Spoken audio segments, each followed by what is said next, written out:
Across the rugged Indian territory rides a tall young man on a mission of mercy. His medical bag strapped on one hip, his six-shooter on the other. This is Dr. Six Gun.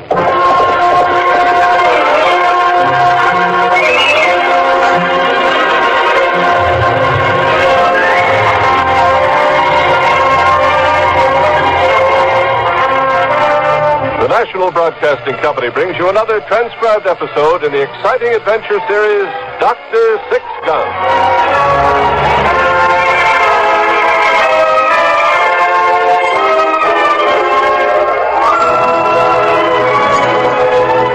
Ray Matson, M.D., was the gun-toting frontier doctor who roamed the length and breadth of the old Indian territory.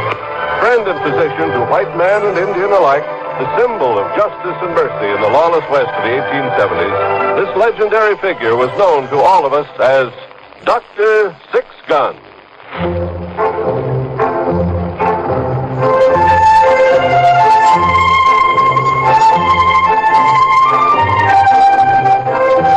For many years in the empty stretches of the territory, the law was something that was 100 miles to the east.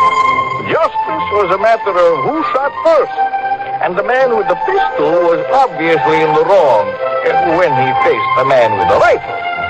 Of course, life went on in the territory. Farms were cut out of the wilderness, wagon trains rolled westward, and I brought culture, civilization, and tin pots to the countryside. Me? I am Pablo, the gypsy peddler. And this is my friend Midnight. I know my rights. He is a bird, but he's also a student of the law. Unfortunately, Blackstone is not as important in the territory as Colt or Winchester. It was in the early times that I rode the trail just west of the territorial line with my friend, Doc Six Gun. Hey, pull up, Pablo. What's your rush? Got a lot of ground to cover. Well, if you'll pardon me, Doc, I am in a slight hurry. Any particular reason? Well, Doc, when I travel out to the country with a full pack and no money, I don't care who overtakes me. But when I'm headed the other way with an empty pack and a full wallet, then I'm a little bit more particular. Afraid of outlaws, huh? Outlaws, in-laws, I'm afraid of any man who I meet on the trail. Well, there's nobody around. On the contrary, Doc. There is a horse behind us. What? Yes, see? See the dust rising? I didn't notice that. Well, let us hope that we have also escaped his view. I don't know why you have to be so nervous. Let's pull up, see who it is. Oh, come on.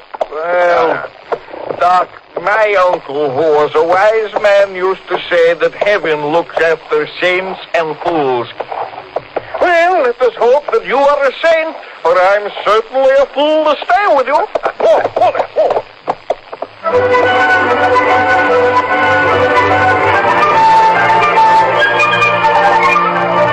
The rider came up from behind us at the gallop and pulled up when Doc hailed him. Hello there. Which way is Fort Dale? You headed that way? Would I be asking you that question if I wasn't? Well, might just be asking for general information. I haven't got time to waste on conversation. Is this the Fort Dale Road? As good as any. You take the left fork of the river. I'm much obliged. Wait up there. We'll ride with you. I'm in a hurry. Rough country from here to the river, so you won't go faster than the walk if you want to keep your horse alive. We'll ride along with you. I'm Dr. Matson. This is my friend Pablo. How do you do? Are you a licensed physician or a self-appointed quack? I have my credentials. Why? I will not allow a violation of the law to be countenanced in my district. Your district? I'm Judge Jacob Parsons, United States District Judge. Oh, you must be the new judge for Fort Dale. I am. Well, you're not like Judge Corey. He wouldn't be riding alone across the Badlands. And Judge Corey lacked a little more comfort. Corey was an incompetent, corrupt, weak-livered fool. I wouldn't say that, Judge Parsons. Sam Corey was a compassionate man who knew the value of mercy. Mercy? Where did get him? Shot down by an 18-year-old ruffian who should have been dropped through the gallows trap the year before. But did Corey do his duty? No. He gave him 6 months because of his extreme youth. Extreme frame enough for him to shoot Corey in the back. There'll be none such before my court, I can promise you. You come from back east, don't you, Judge? Ohio. Mm-hmm. Well, I think you'll find jurisprudence a little different out here. I expect to. The law in the territory has been a byword and a joke. It will be so no longer. Help me go faster on this trail. Not unless you want to take a chance of crippling your horse. You're in a hurry to get to Fort Dale? Doctor, I bear a commission from President Grant in Washington to bring law and justice to this territory. I'm in a hurry to perform that duty. Well, now, I'm glad to hear that, Judge. Are you? Yes. Doctor, are you a law-abiding citizen? Yes, I am. Why? Then you have nothing to fear. But mark me, this territory will learn my name, and it will curse it before it is done. Why should it do that? Because the rod that chastiseth is feared. The bolt that strikes down the evildoer is a thing of terror. Doctor, I am prepared to be hated and reviled, but I will bring the law to the territory. Up there, up.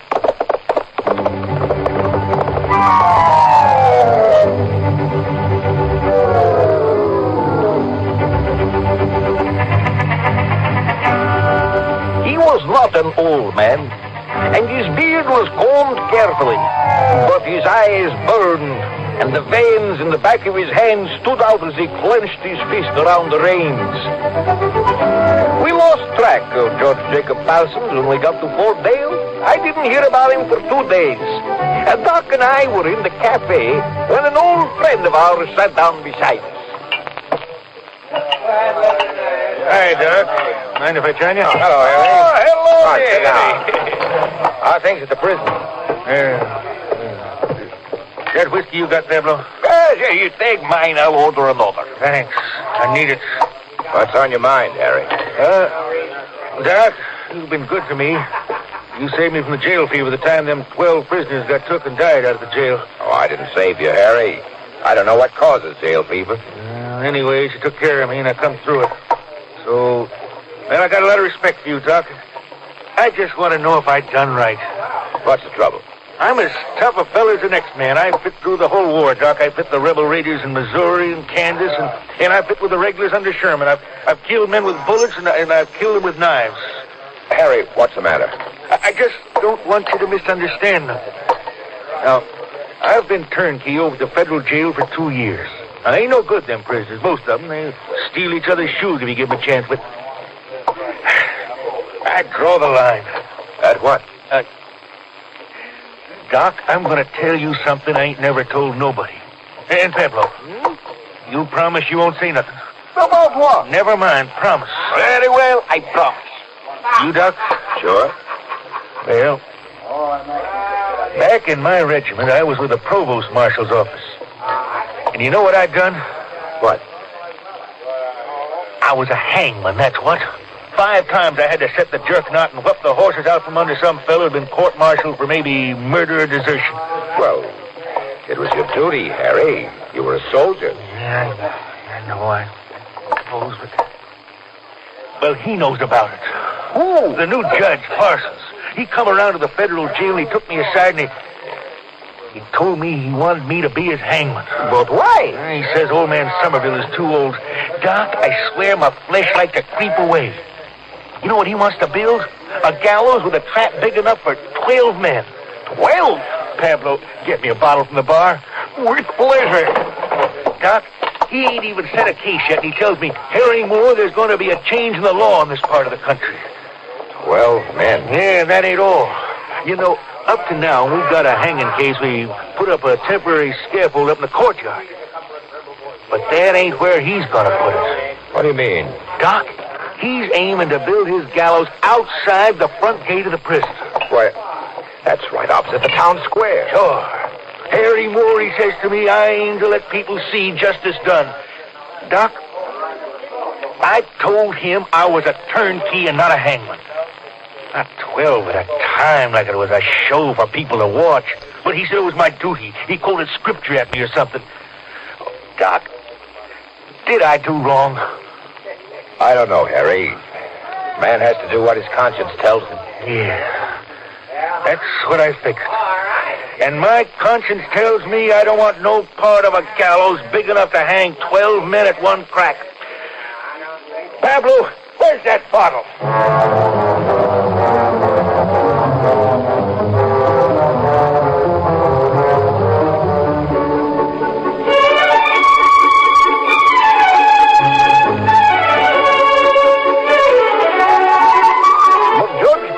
Found himself a hangman who was not so squeamish.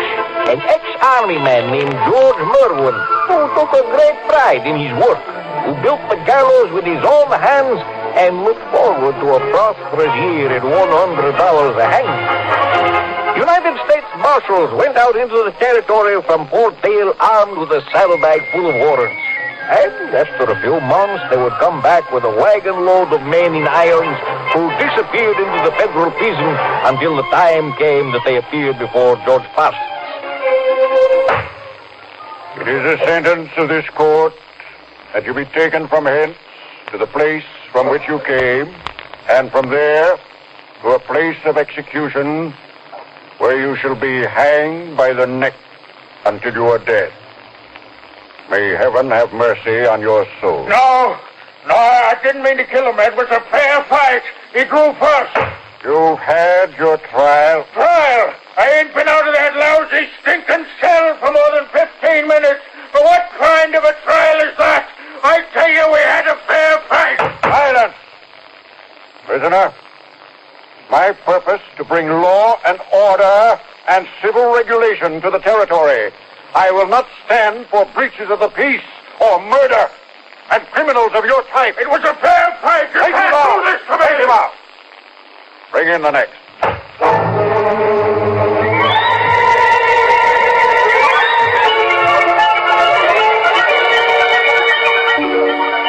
The gallows held 12 men, although George Parsons was never able to collect more than 6 at one time for his public demonstrations of law and order. His court had been sitting for 5 months when Doc and I came back to Fort Dale. We went into the cafe and found it empty.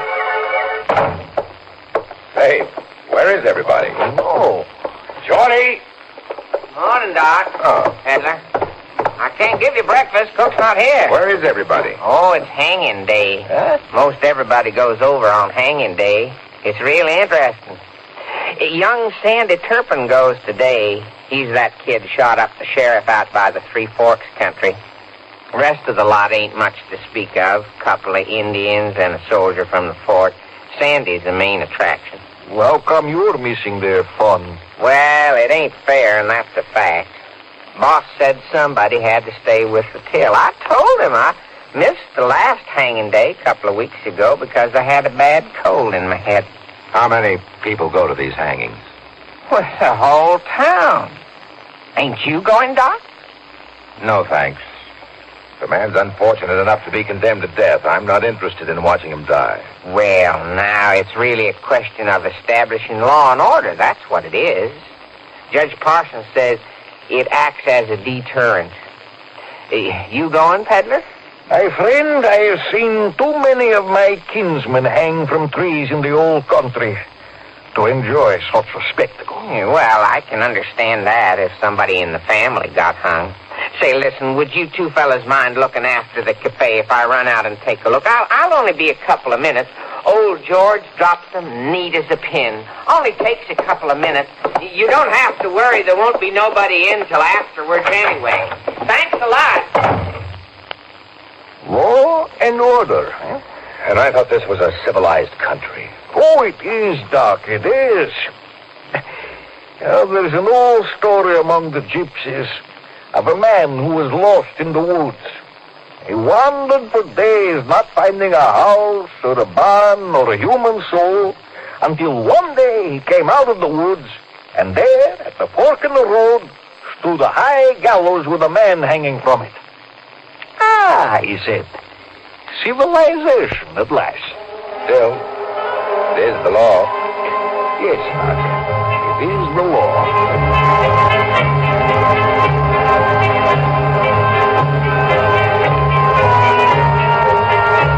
He was known now throughout the territory as the Hanging Judge. He bullied the juries into convictions and invariably meted out the severest penalty allowed under the law. George Merlin, the hangman, bought an interest in the livery stable in the Fort Dale Saloon out of his earnings. It was a year after that Doc, riding through Fort Dale, was called on to visit the federal jail.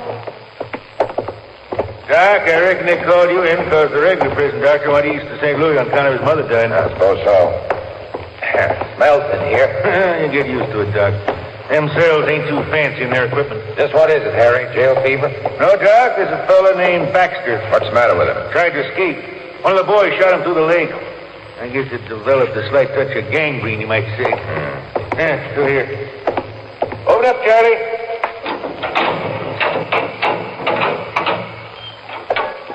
I can't see. Just close your eyes for a spell. You'll get used to it. Now step clear of the door. How many men are there down here? About 15 head. All right, I can see now. 6 of them are already been sentenced to hang. The rest won't get theirs till next week when court's in session. That's where they called you, I reckon. What do you mean? Well, this Baxter kid set to hang with the next bunch. And if he dies, Judge Parsons like to be real upset. He don't like nobody he sentences to hang to die no other way. Now, right in here.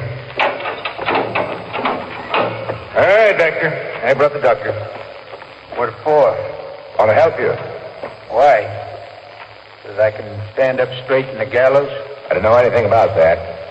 Here, let me see your leg. What's the use? Well, it must be paining you. Maybe I can do something about that. Why didn't they shoot higher? I wanted them to. Mm-hmm. Harry, is there any water? You got any water left, Baxter? Yeah. In the jug? It's gonna hurt. I can't feel nothing anyway. You should be cauterized. You're likely to lose that leg. My leg? Ain't you forgetting something, Doc? Maybe. Baxter here claims he's innocent. Did you have a trial? Trial? I come up before that old devil. Took him 20 minutes to finish up. You all but told that jury if they didn't call me guilty, you'd have them on the gallows themselves. Maybe that's why they built it for 12 men, huh? Baxter, are you innocent? You really care? Yes. Yes, I do. Doc, I told him I wasn't anywhere near where that holdup was just because I looked something like Billy Whitcomb. I told him if he'd let me get my witnesses, I could prove it was Billy Whitcomb killed that man. He says Billy Whitcomb's been dead for 6 months and I was guilty. I didn't get no more chance than a rabbit. Whitcomb, huh? He's a short man with a black mustache? Yeah, just like me. Well, he isn't dead. I heard he was out west of Frenchman's Ford about a month ago. I told him that. That old devil just sat there up on a bench banging on his gavel. Ain't no use. President Grant himself could come into that court and Parsons would have a noose around his neck fast as you could spit. Maybe if I went and talked to Parsons, we could get a delay. I recall it. Whitcomb was seen in Frenchman's Ford just recently. Ain't no good talking to him. You know why? Because he's got an empty noose hanging off that gallows and he needs a neck to fill it, and mine's as good as anyone else's. Just ain't no use. Well, we'll see, Baxter. He can't hang an innocent man. He'd hang his own mother if she showed up in front of his bench. I tell you, Doc, it ain't no use.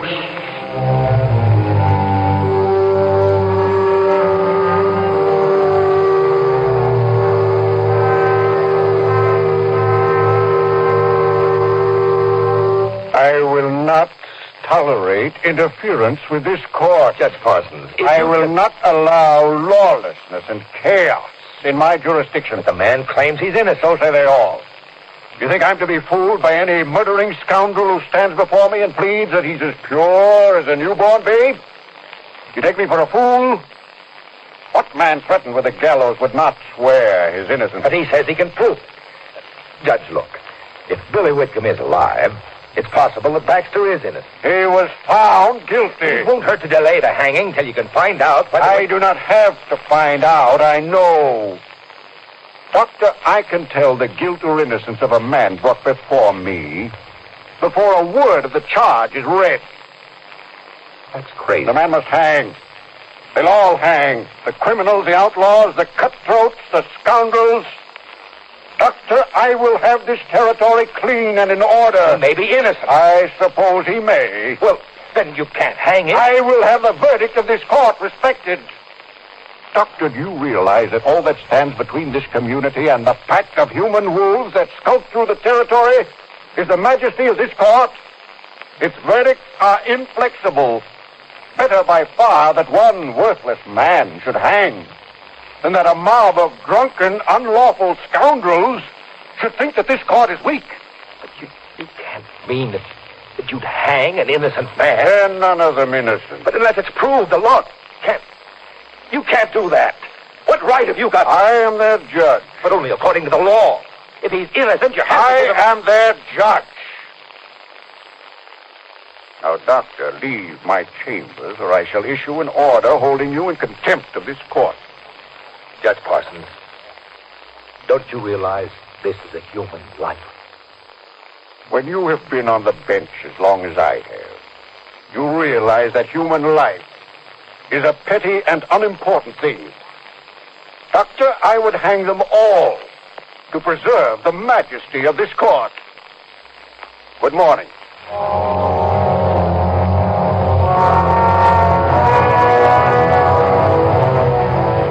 Pablo, he's mad. He's crazy. Are you sure? You should have heard him. He'll hang that Baxter boy whether he's innocent or guilty. He doesn't even care. Civilization.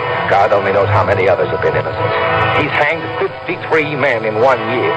And there's no appeal from his court in the special district. But what can you do, Doc? We've got to have him removed. He'll go on and on. I can't understand it. I just can't grasp it. He doesn't even care whether they're innocent or not. Pablo, that gallows out there has become an altar. He's conducting human sacrifice.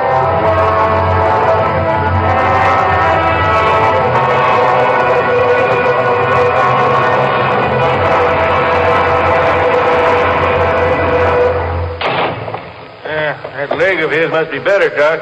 Don't smell so bad today. Don't hurt so much neither, Doc. Thanks. Now I can keep my mind on my hanging.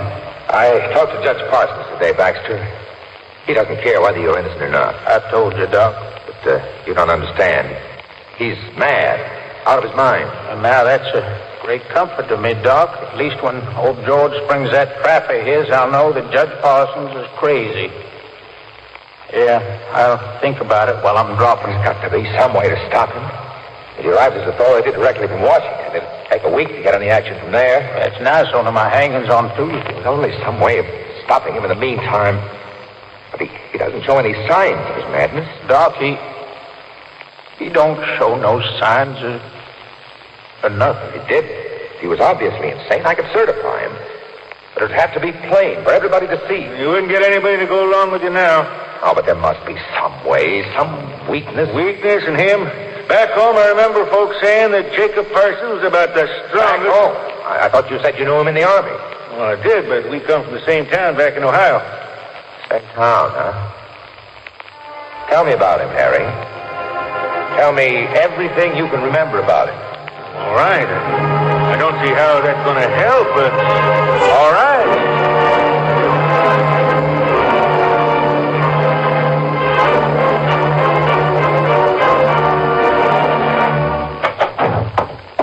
Idea of busting in here.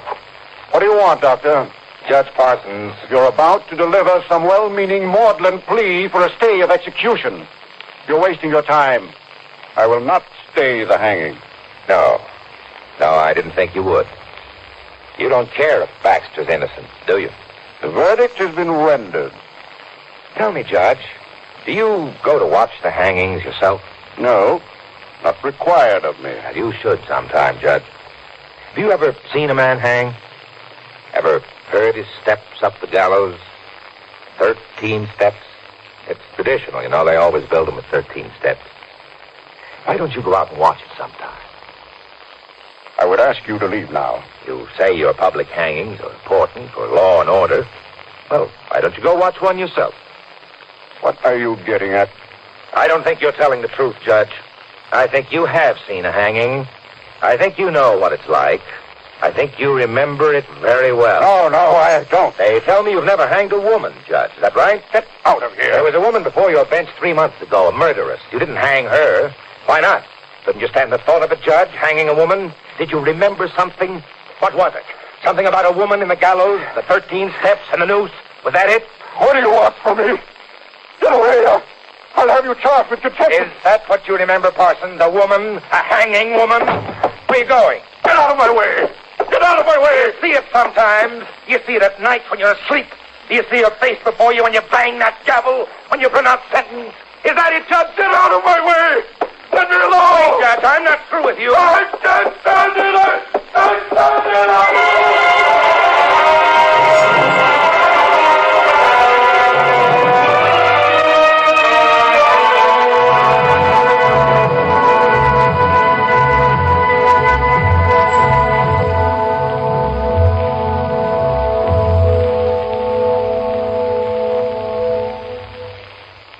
Are you more comfortable now, Baxter?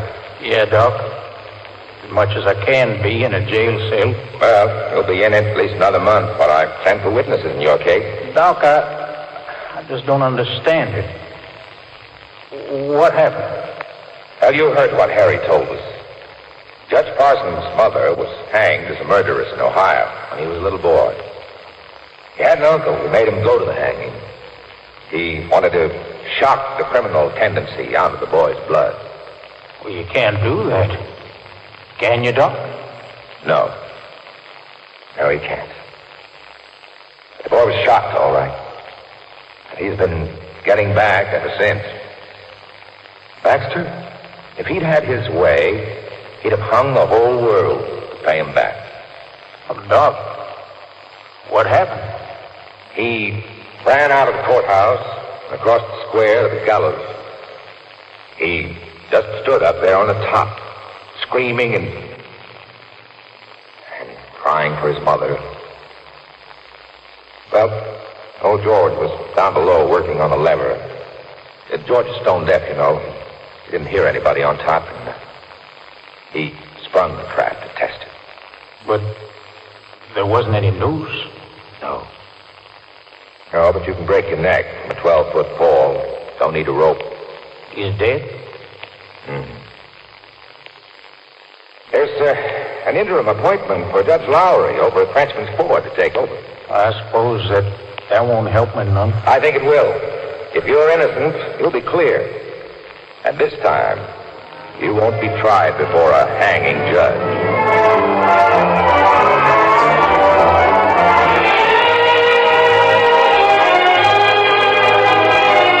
Tonight on FPN Presents, you've been listening to 55 Minutes of The Old Whites, seen through the eyes of Paladin and Dr. Sixgun. Join us again tomorrow night for our end of the week special with Fibber McGee and Molly and Broadway's My Beat. This is Navy journalist Dan Jurgensen speaking.